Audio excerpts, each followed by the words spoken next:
창세기 백문백답 천연왕국 때는 무슨 일이 있을까? 여러분의 구독, 좋아요, 알림, 댓글은 큰 힘이 됩니다. 안녕하세요, 김홍석입니다. 오늘은 천연왕국에는 무슨 일이 벌어질 것인지를 살펴보도록 하겠습니다. 천연왕국 때는 일단 구약 성도들이 부활한다라고 말씀하거든요. 에스겔서 37장 말씀입니다. 그러므로 너는 대언하여 그들에게 이르기를 주 여호와께서 이같이 말씀하시기를 내 백성들아 내가 너희 무덤을 열고 너희로 거기에서 나오게 하고 이스라엘 땅으로 들어가게 하리라. 어디로요? 이스라엘 땅으로 들어가게 하리라. 내 백성들아 내가 너희 무덤을 열고 너희로 거기에서 나오게 한즉 너희는 내가 여호와인 줄을 알리라. 내가 또 내 영을 너희 속에 두어 너희가 살아나게 하고 내가 또 너희를 너희 고국 땅에 두리니 나 여호와가 이 일을 말하고 이룬 줄을 너희가 알리라. 여호와의 말씀이니라.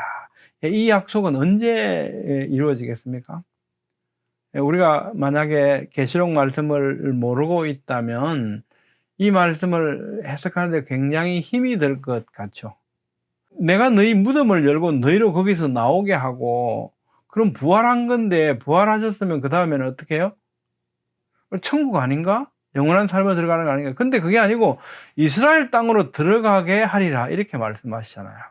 이 상황은 결국 우리가 계시록을 통해서 천연왕국을 알고 있기 때문에 이 말씀이 무엇을 의미하는지를 좀 더 선명하게 이해할 수 있게 되었죠. 정리하면 이렇습니다.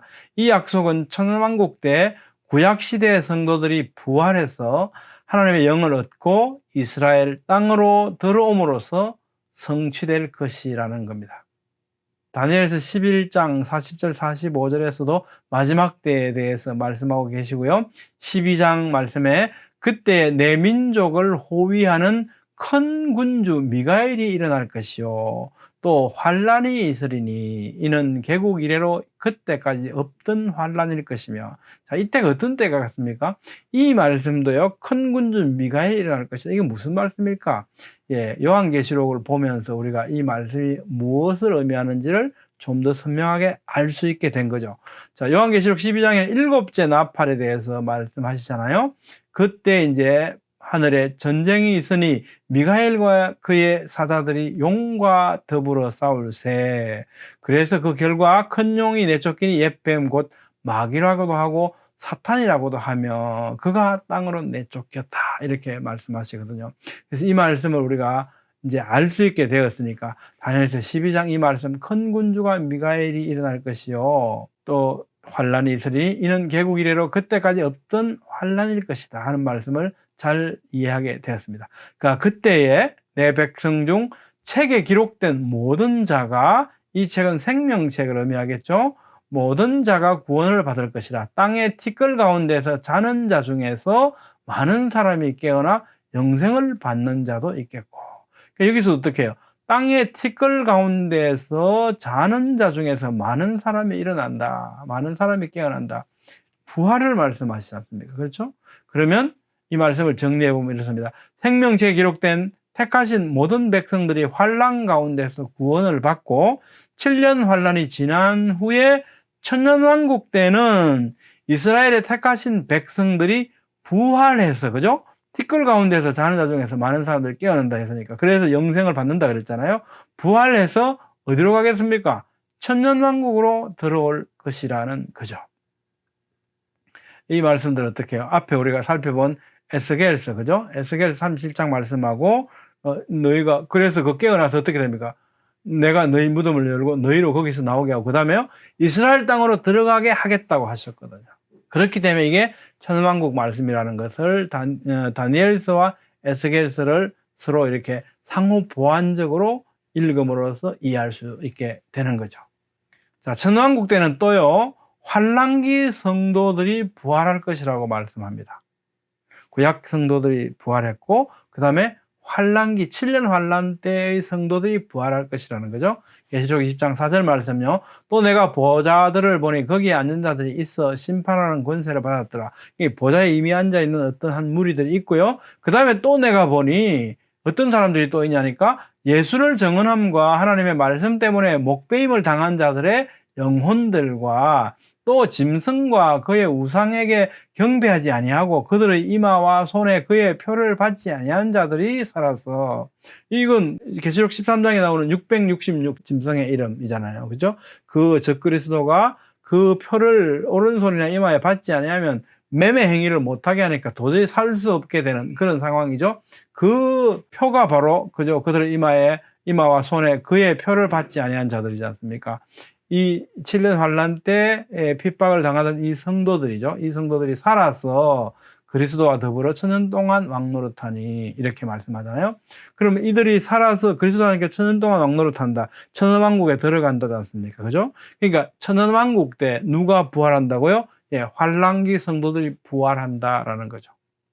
존 메가더 목사님은 이렇게 설명을 합니다. 이때 구약 성도들과 대환란기 순교자가 부활하고 7년 환란기 동안의 성도들은 아마 그 상태로 천년왕국 기간 동안 자녀를 낳으며 살 것이다. 이들은 죽을 때나 또는 천년왕국이 끝난 후에 부활의 몸을 받게 될 것이다 라는 거죠. 그러니까 7년 환란 동안에 잘 견디고 죽어서 순교한 것이 아니고 신앙을 잘 견디면서 7년 환란이 끝났다. 그리고 천년왕국이 시작된다는 거죠. 그러면 그렇게 잘 견디면서 생존해 있는 성도들은 어떻게 하겠습니까? 생존한 상태로 천년왕국에 들어가게 되는 거죠. 그러니까 그분들은 여전히 자녀들을 낳고 이런 삶을 천년왕국에서 계속 이어가게 된다는 말씀들이죠. 이분들도 언젠가는 어떻게 해요? 부활한 성도들이 입은 그 육신처럼 또는 그 휴거 때 몸이 변화된 것처럼 이분들도 뭔가 몸의 변화를 가져오는 시기가 있겠죠. 그래서 이분들은 죽을 때나 또는 천년왕국이 끝난 후에 부활의 몸을 받게 될 것이다 라는 거죠. 천년왕국 때 성도들은요, 그리스도와 함께 다스릴 것이라고 성경은 말씀합니다.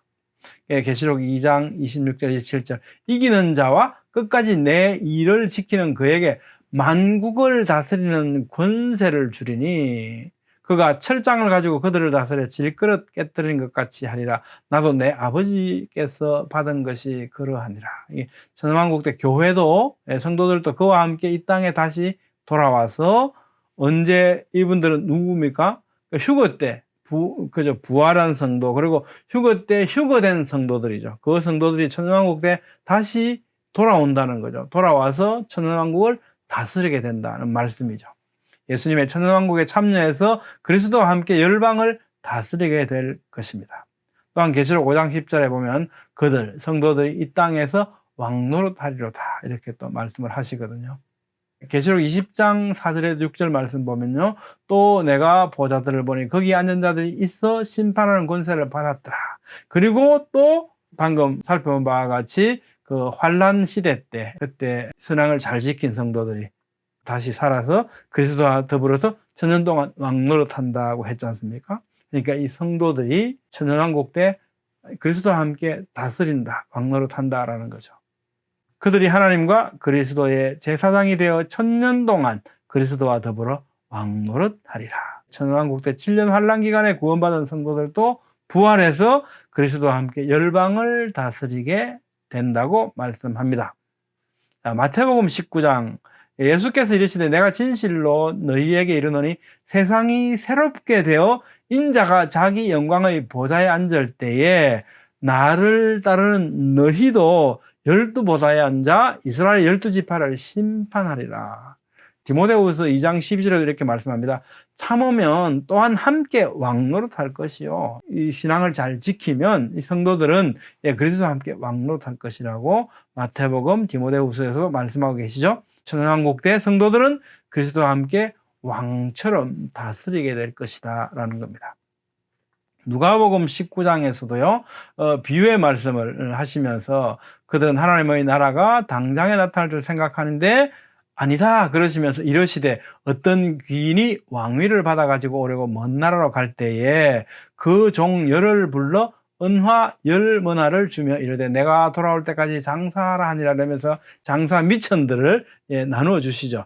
그리고 이제 다 돌아오십니다. 그죠? 귀인이 왕위를 받아가지고 돌아오십니다. 돌아와서 은화를 준 종들이 각각 어떻게 장사하였는지를 알고자 하여 그들을 부르니 너 장사 잘했구나. 열심히 일했구나. 이 말씀이죠. 10고을 권세를 차지하라.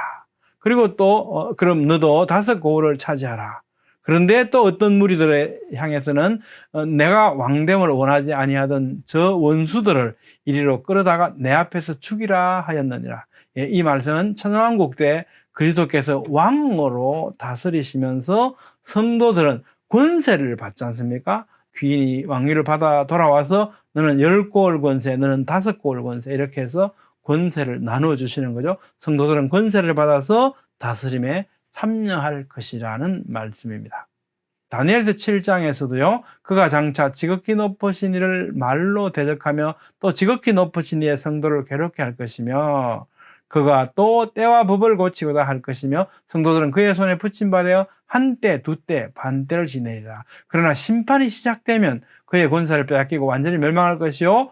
그 다음에 나라와 권세와 온천하 나라들의 위세가 누구에게? 지극히 높으신 이의 거룩한 백성에게 붙임바 되리니 이렇게 말씀하시지 않습니까? 그러니까 천왕국 때 지극히 높으신 이의 거룩한 백성들인 성도들은 그리스도와 함께 이 권세를 받아서 다스리게 될 것이다 라고 다니엘서도 말씀하고 있죠.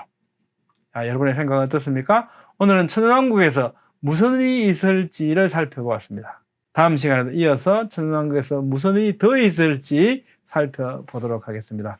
감사합니다.